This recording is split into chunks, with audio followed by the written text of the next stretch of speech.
अस्सलाम वालेकुम, कैसे हैं आप सब। Welcome back to my channel. Mitchell Starc जो कि सबसे ज़्यादा महंगे तरीन प्लेयर साबित हुए हैं इन आईपीएल हिस्ट्री, उन्होंने इंटरव्यू देते हुए कहा कि भाई आईपीएल खेलने से उन्हें वर्ल्ड T20 की तैयारी में मदद मिलेगी। एंड लास्ट ईयर उन्होंने नहीं खेला था, उन्होंने भी पैट कमिंस में काफ़ी ज़्यादा ऑस्ट्रेलियाई प्लेयर्स, जिसमें आई थिंक ट्रेविस हेड साहब भी शामिल थे।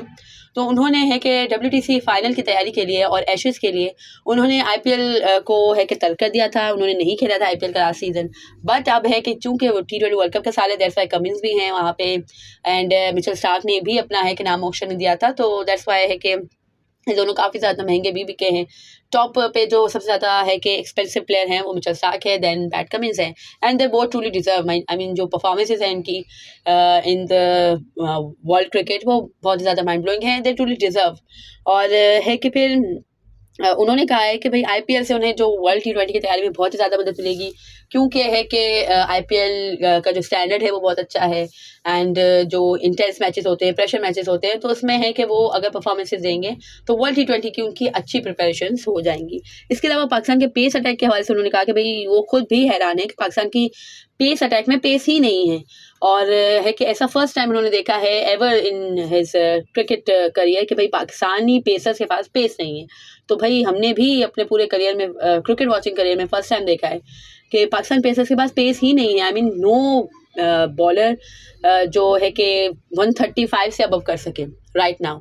तो ये खैर बहुत ही बड़ा है कि एक क्वेश्चन मार्क है, लम्हा फिक्रिया है पाकिस्तानी क्रिकेट के लिए, और इस पे है कि एज सून एज पॉसिबल काम होना चाहिए, दैट्स व्हाट आई थिंक। और है कि इसके अलावा जो हमारे जो तमीम इकबाल साहब हैं, बांग्लादेश के ऑलराउंडर हैं if I am not wrong, तो उनका भी खैर कुछ सर्कस ड्रामा चल रहा था बिफोर द वर्ल्ड कप कि भाई उन्होंने एक दिन रिटायरमेंट ली। फिर कुछ उनकी जो वज़ीर आज़म साहिबा थी उन्होंने कहा कि भाई आप रिटायरमेंट वापस ले लो एंड ऑल, तो फिर उन्होंने अगले दिन रिटायरमेंट वापस ले ली।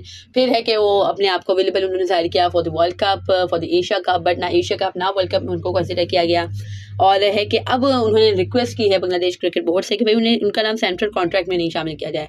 तो आई थिंक यही चीज़ जो BCB है वो करना चाह रहा होगा, क्योंकि जब है कि वर्ल्ड कप में उन्हें नहीं लिया, एशिया कप में नहीं लिया, तो अब है कि वो दैट मीन्स कि वो आगे के उनके प्लान्स का हिस्सा नहीं है। और है कि दैट्स वाई उन्हें नहीं सेंट्रल कॉन्ट्रैक्ट इशू किया जाएगा। तो ये कहना या BCB से रिक्वेस्ट करना आई डोंट थिंक कि कुछ इसमें कुछ उनके हक में बेहतर होगा। और है कि पता नहीं क्या है, कुछ सर्कस ड्रामा चलता रहता है बांग्लादेश क्रिकेट बोर्ड में भी। वही है कि हमारे बिछड़े हुए भाई हैं तो हमारी तरह के ही हैं, जिस तरह से हमारे यहाँ पे चलता रहता है PCB में, वैसे वहाँ पे भी चल रहा है। तो जब तक ये चीज़ें खैर ख़त्म नहीं होंगी ना हमारे बोर्ड से या वहाँ बांग्लादेश बोर्ड से, श्रीलंका के बोर्ड देखो तो उनकी भी यही हालत है, मोरल सेम ही है। तो जब तक ये सब चीज़ें ख़त्म नहीं होंगी ना बोर्ड पे या है कि इनिशियल लेवल पे, तो ये सुधार नहीं आने वाला किसी भी मुल्क की क्रिकेट में। तो आई थिंक इन सब चीज़ों को ओवरकम करना चाहिए जितनी जल्दी हो सके।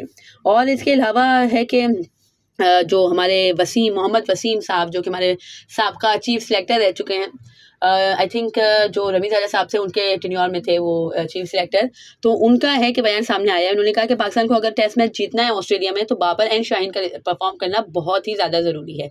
तो वही बात है भाई, हम सब कह ही रहे हैं कि बाबर को बैटिंग में एंड शाहीन को बॉलिंग में परफॉर्म करना बहुत ज़रूरी है अगर तो पाकिस्तान को ये टेस्ट मैच को जीतना है। क्योंकि हमने देखा ये कि रिसेंट पास में जो भी हमारी फतवाहत थी उसमें बाबर, रिजवान, शाहीन एंड शादाब वगैरह इनके बहुत ही ज़्यादा है कि क्रूशल पार्ट उन्होंने प्ले किया हुआ था।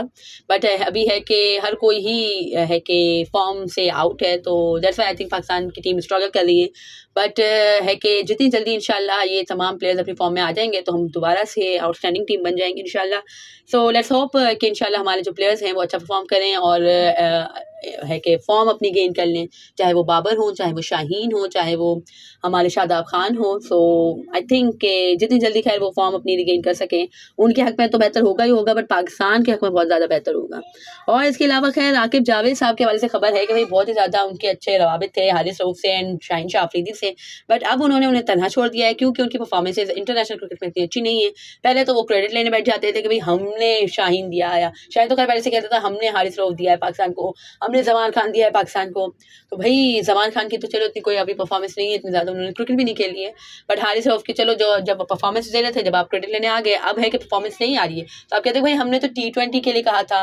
एंड वो वही बात है जो मुझे यही याद आया कि भाई success has many fathers, but है कि जो फेलियर है वो ऑफन होता है। यानी आप जब कोई अच्छा काम करो तो बहुत से लोग क्रेडिट लेने आ जाते हैं, भाई मैंने सिखाया, मैंने बताया, मैंने मशवरा दिया, पर जब आप फेल होते हो तो हर कोई आपको तनहा छोड़ देता है, और यही राइट नाउ शाहीन आफरीदी के साथ हो रहा है। सो खैर that was it from this video. अगर आपको मेरी ये वीडियो पसंद आई हो तो इसे लाइक कीजिएगा, share it with your friends and family, and do subscribe to my channel for more such content. अल्लाह हाफिज़।